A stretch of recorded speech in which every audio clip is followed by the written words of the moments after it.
Le digo algo, hoy la justicia llegó a la puerta de Evo Morales, ¿sí? Le digo que la justicia llegó a la puerta de Evo Morales porque la Comisión de Fiscales Anticorrupción de Bolivia anunció que se emitió la imputación formal y solicitó la detención preventiva del exmandatario. Escúchelo usted. La Fiscalía Departamental de La Paz, a través de la Comisión de Fiscales, el día de hoy ha presentado y ha emitido la resolución de imputación formal contra el señor Juan Evo Morales Ayma por los delitos de terrorismo y financiamiento al terrorismo. Así como escuchó, la Fiscalía de Bolivia imputó hace solo unas horas a Morales por el denominado caso Audio. Se le acusa de terrorismo por haber presuntamente coordinado varios bloqueos en el país junto al dirigente cocalero Faustino Yucra durante la crisis que vivió Bolivia a finales de 2019.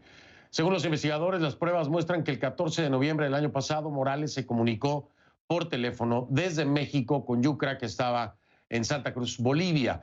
Además, el reporte indica que en el teléfono del hijo de Yucra se encontró el video de la supuesta llamada. ¿De qué le estoy hablando? Mire, le voy a refrescar la memoria. Volvamos a escuchar este audio. Ponga atención. Hermano, gerente comida a las ciudades, vamos a bloquear circo de verdad. No me acuerdo de cuando me expulsaron del Congreso en 2002. Sí. No, pero en Omino, Cochabamba, La Paz, pues se bloquearon. Sí, hermano. Y ahora me expulsan de Bolivia y ya bloqueo. Hasta ganar, hermano, ¿ya?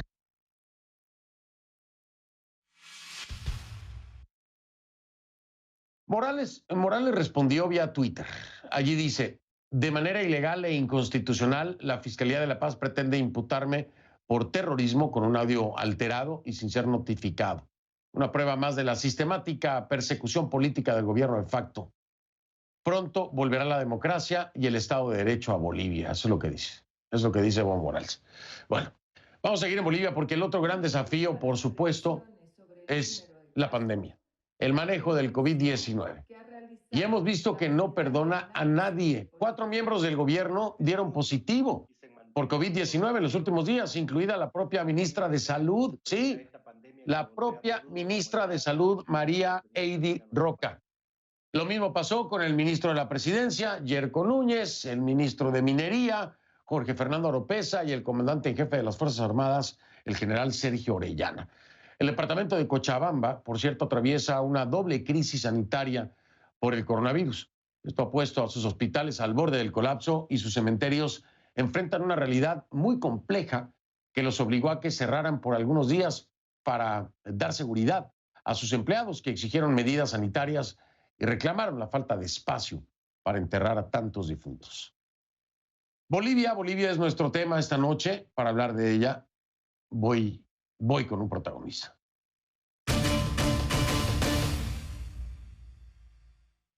Le doy la bienvenida a Arturo Murillo, que es el ministro de Gobierno de Bolivia en vivo, desde La Paz. ¿Cómo está, ministro? Buenas noches, los saludo desde casa, bienvenido.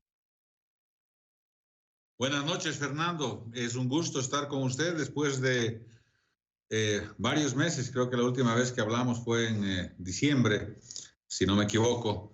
Pero es un gusto estar con usted y gracias por la invitación. Al contrario, gracias a usted. Así es, yo creo que sí, por ahí, diciembre. Por lo menos lo que estoy seguro, ministro, es que la última vez que hablamos no nos imaginábamos que íbamos a estar en el medio de esta pandemia y que la situación iba a ser tan compleja. En el caso de Bolivia se complica aún más porque hay una elección pendiente. Hay una elección pendiente y las condiciones no son las más favorables. Lo estamos viendo dentro del propio gobierno de la presidenta Yanine Áñez. Hubo una elección, la primera en la región, fue en República Dominicana, elección general, presidencial, pero las cifras son muy diferentes a las que hay en Bolivia. Ministro, ¿cómo le van a hacer, ministro Murillo? Es el momento, se puede, la cosa no está nada bien, ministro. Bueno, es difícil el desafío, estimado Fernando, pero hay que ser muy claros. La responsabilidad de lo que vaya a pasar el 6 de septiembre es del Tribunal Supremo Electoral. La responsabilidad es de Salvador Romero. La responsabilidad de que se lleve adelante la elección está en sus manos. La responsabilidad de los contagios está en sus manos. La responsabilidad de las muertes está en sus manos. Cuando se saca una ley para una elección, la responsabilidad pasa a manos del Tribunal Supremo Electoral. Nosotros dijimos que era irresponsable hacer una elección sin un estudio previo. Un domingo antes de promulgar la ley, la presidenta llamó al señor Salvador Romero y le preguntó y le pidió que le diera cuál era su estudio. Y el señor Salvador Romero le dijo que no tenía ningún estudio, pero que iba a tomar las mayores previsiones posibles para que no haya mucho contagio. Nosotros mostramos nuestro estudio, nosotros tenemos un estudio y creemos que julio va a ser un mes complicado, agosto va a ser un mes complicado y septiembre estaremos complicados. Pero el problema es que si decide la presidenta que no promulgar la ley y que no haya elecciones, la llaman prorroguista. Y si dice que se vaya adelante, la llaman asesina. Estamos en un momento muy difícil en el país. Hemos salido, tú has hecho un seguimiento paso a paso, lo que hemos pasado con la fuga del dictador, con la fuga del narcodictador. Nos quiso incendiar el país, quiso un Vietnam, 2 Vietnames, lo descubrimos audios donde mandaba a acercar ciudades, acabas de poner Ministro, justamente uno. Déjeme interrumpirlo ahí, ahora hablamos a profundidad del caso de Evo Morales, pero es que quiero entender un poco, a ver, desde la perspectiva, por supuesto que desde la perspectiva constitucional, estoy en el tema electoral, desde la perspectiva constitucional hay quienes consideran tiene que llevarse a cabo ya la elección, porque sí, se ha venido prorrogando, ¿no? Desde la perspectiva de salud es el peor momento para hacerlo. Pero, ¿qué solución proponen desde el gobierno de la presidenta Yanine Áñez? ¿Cuál era el planteamiento desde el gobierno y también candidata a la presidencia Yanine Áñez? ¿Cuál es el planteamiento? Dentro de la pandemia, ¿era mover la elección o no moverla? Y si moverla, ¿hasta cuándo moverla? El problema es un poco difícil de contestarte, estimado Fernando, porque claramente no sabes cómo se va a comportar la pandemia. Nosotros teníamos unas proyecciones terribles para este mes de junio. Debíamos haber estado con alrededor de 4.000 muertos y 100.000 contagiados, pero las medidas que la presidenta ha tomado, muy acertadas, por cierto, con mucha fuerza, con mucha firmeza, como es ella, ha permitido que no nos disparemos.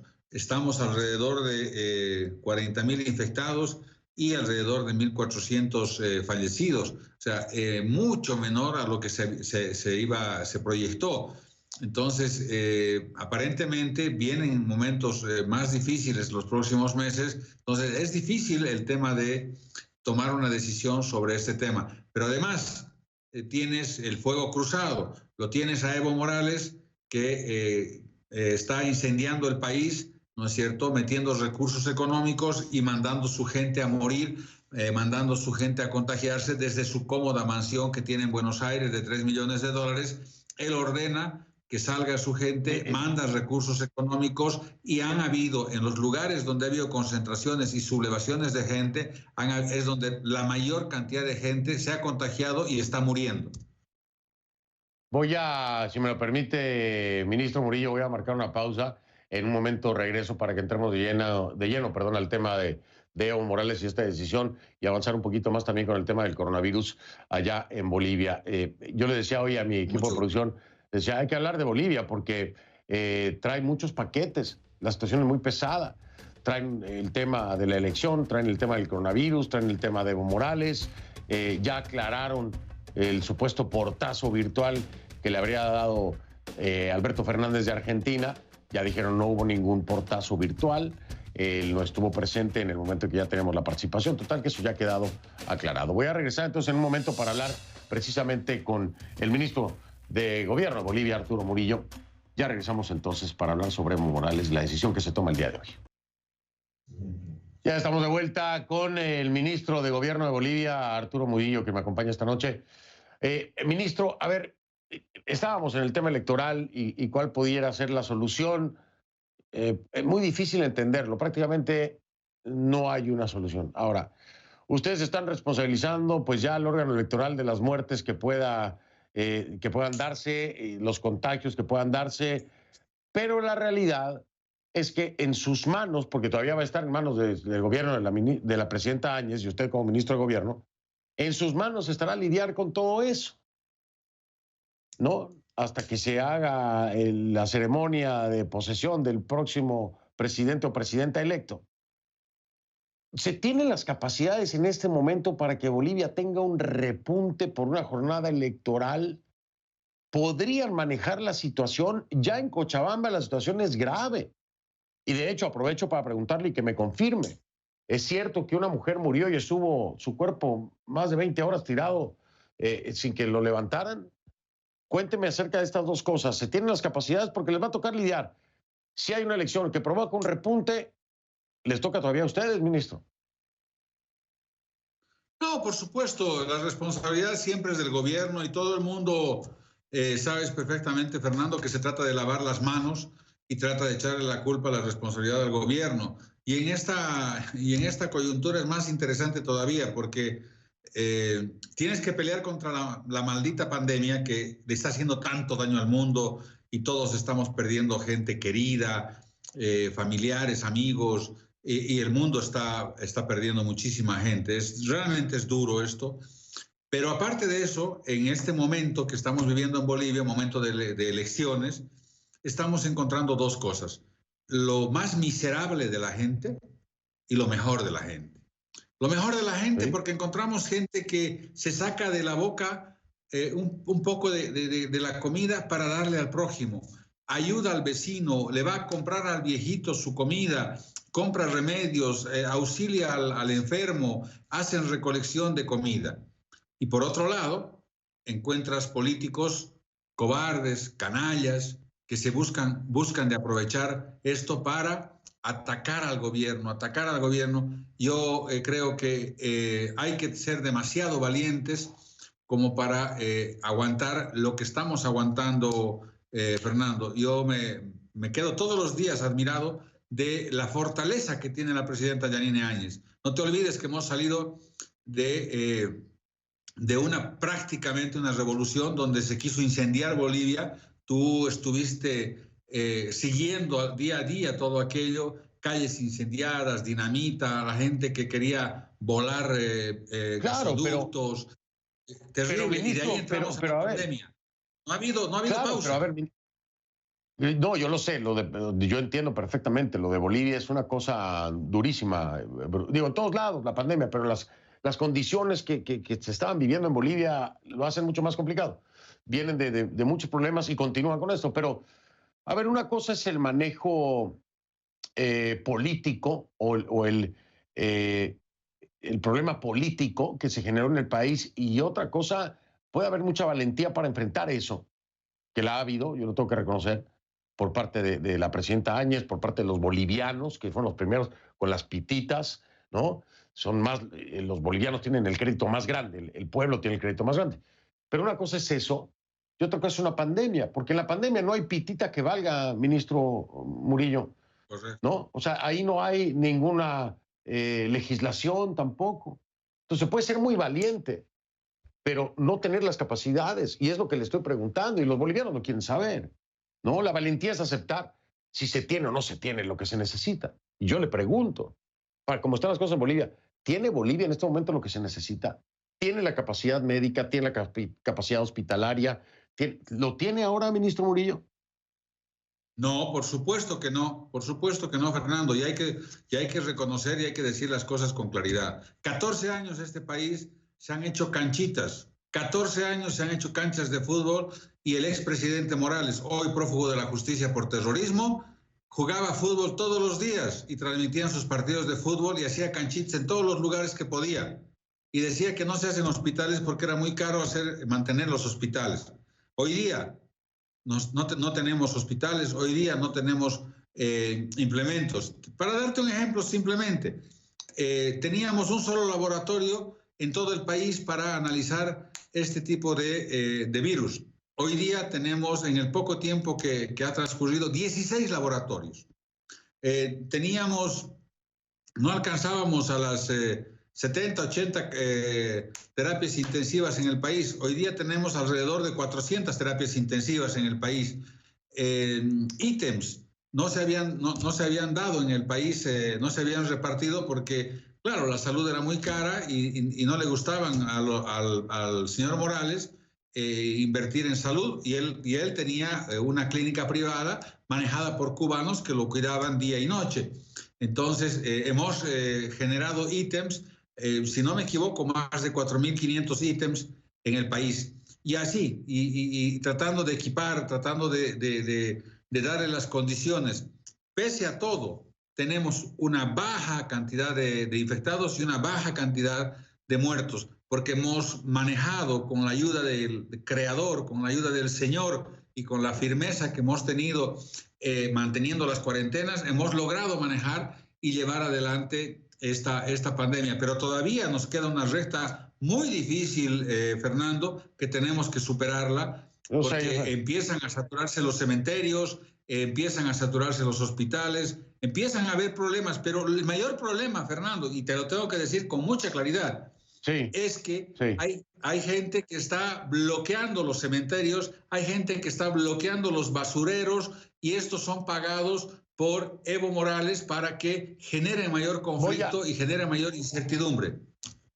Voy a la pausa, regreso y ahora sí le prometo, entramos de lleno con todo lo que representa este personaje, el expresidente Morales, todo lo que representa en dos ámbitos. Tristemente tengo que decirlo así, porque tiene injerencia en el ámbito político, pero también está teniendo una injerencia, como ya me lo decía el ministro Murillo, algo que no puedo confirmar de manera independiente, pero que lo está puntualizando el ministro.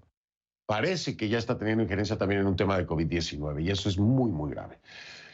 Hago pausa, regreso entonces. Estoy con Arturo Murillo, ministro de Gobierno de Bolivia. Ya vengo. Ministro Murillo, estamos de vuelta. Quiero aprovechar el tiempo. A ver, ya el tema legal de Evo Morales se ha definido, vamos a decirlo así. Ya hay una orden de captura. Me imagino que van a solicitarle el apoyo de Interpol, ¿correcto? Por supuesto que sí, querido Fernando, por supuesto que sí. Lo que ha pasado hoy día es algo muy importante para los bolivianos, porque este señor tiene que venir a Bolivia a purgar 30 años de cárcel, porque gracias a él tenemos el peor sistema de salud en América, el peor, pero pese a ello tenemos menos muertos que en Europa, y esto es algo que vale la pena apuntar. Pero hay un tema que es importante, Fernando, que lo sepas y lo sepa el mundo. Estamos gobernando no solamente con la pandemia. La peor pandemia que hay en el país es Evo Morales y su gente. 2/3 de la Asamblea Legislativa tiene el MAS. Y esos 2/3, puedes creer tú que están bloqueando los créditos, Fernando, para que no venga plata para la salud y para que no venga plata para los bonos. No los han bloqueado, Fernando. No les importa la vida, no les importa la salud. Gobernamos contra esos 2/3, gobernamos contra la justicia que puso Evo Morales y también gobernamos contra el Ministerio Público que también puso Evo Morales. Entonces, es muy fuerte lo que tenemos nosotros. ¿Perdón? Que lo hemos hablado muchas veces en este programa. El aparataje gubernamental de Evo Morales sigue ahí, sigue montado, ahí está, en el legislativo, en el judicial, ahí está, eso tiene que reformarse. Pero antes de que se me vaya el tiempo, porque me quedan 3 minutos. Eso ahora contra la salud, Fernando. Bueno, ministro Murillo, ¿qué le puedo decir? O sea, no puedo negarle que me parece un crimen precisamente que no se atienda la salud en medio de una pandemia. Ahora, esta es una primera situación legal de Evo Morales. Y quiero saber si ya les ha dicho algo el gobierno de Alberto Fernández en Argentina, porque pues allá está muy tranquilo, pero aquí hay una petición de la justicia boliviana. ¿Ya han hablado con el gobierno de Alberto Fernández? ¿Hay algo? La Cancillería va a hacer su trabajo, Fernando, y las instituciones que corresponden, pero usted sabe que los amigos izquierdistas se protegen entre ellos y tienen sus líneas. Si pasa algo con Fernández, volará seguramente a Cuba a refugiarse. Pero yo creo que en los países que se puede dar, en algunos países se puede resguardar a la gente, se les puede dar cobijo, pero los terroristas no deberían tener ningún lugar en el mundo donde esconderse. Ellos deberían ir a la cárcel y pagar con la máxima condena los crímenes de lesa humanidad que ha cometido. El juicio que tiene Evo Morales en Bolivia solamente es por lo que trató de hacer en Bolivia, pero hay otros juicios, como el caso de terrorismo. Usted conoce bien el tema del terrorismo del Hotel Las Américas. Ahí mandó a asesinar gente este hombre, y hay un juicio que se está llevando en los tribunales europeos. Bueno, ahí precisamente esperemos a que determinen las autoridades europeas si en efecto será señalado como un culpable. Hay que darle su tiempo a la justicia. Lo concreto ahora es lo que ya la justicia boliviana tiene. Los mecanismos como puedan lograr eso, hoy los veo difíciles, ministro Murillo, por Argentina, porque es un tema internacional, pero lo vamos a monitorear. Yo me tengo que despedir, ministro Murillo, como usted sabe, siempre me da gusto hablar con usted. Abrazo a mis hermanos bolivianos, por supuesto. Les tengo un gran cariño y un gran respeto a todos en general. Y hoy me queda más que desearles que estén a salvo y que estén con salud. Que ojalá los casos bajen, ministro Murillo, y que ojalá ya en ningún lado, ni en el gobierno, ni en ningún lado, haya más enfermos de COVID-19.